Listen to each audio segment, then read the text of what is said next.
Just as the title suggests, today I'm going to tell you how I make the best hair gel ever. No nasty chemicals, no wondering where the ingredients came from. This is all natural and fresh. The gel will keep in an airtight container in the fridge for about 2 weeks before you need to make a new batch. I've successfully used this as a styling product and also as a setting lotion for my curl sets.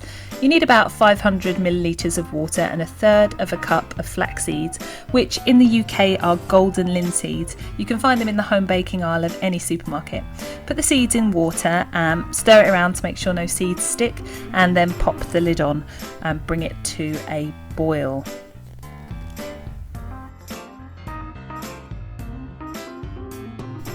The linseeds don't need to be fiercely boiling like this, so take the lid off and give them a stir again, just making sure that none of them are sticking to the bottom of the saucepan, and then leave it on a rolling boil for around 10 minutes.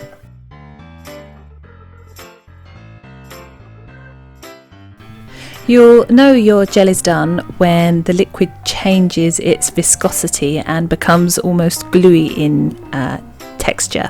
Once you are at this point, and I became a little bit obsessed with the way it looked through my camera lens, take your seeds off of the heat and just leave them to cool. While I left mine to cool, I looked at my pretty flowers out in my pot, my lupins and my pretty pooch.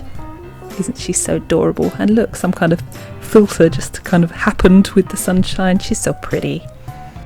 Flax seeds have long been used beneficially both topically and internally. They have omega-3s, B vitamins, vitamin E in them, and I have to say, after making this gel, you have to use your hands a bit. My hands were really soft, so if it's doing what it did to my hands to my hair, then that's absolutely brilliant.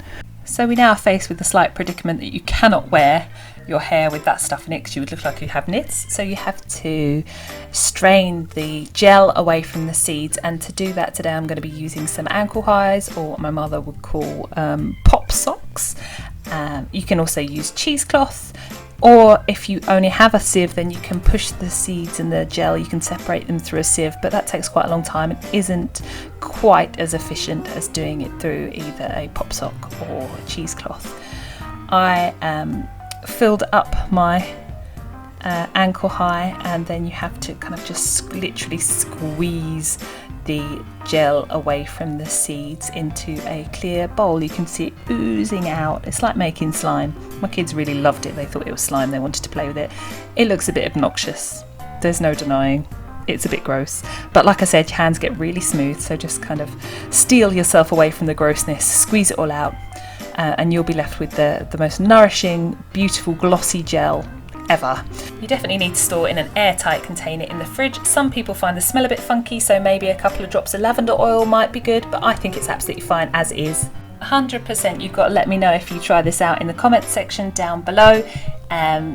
Do you love this hair gel? Do you use it? Do you hate it? Just let me know. Thank you so much for watching. Bye.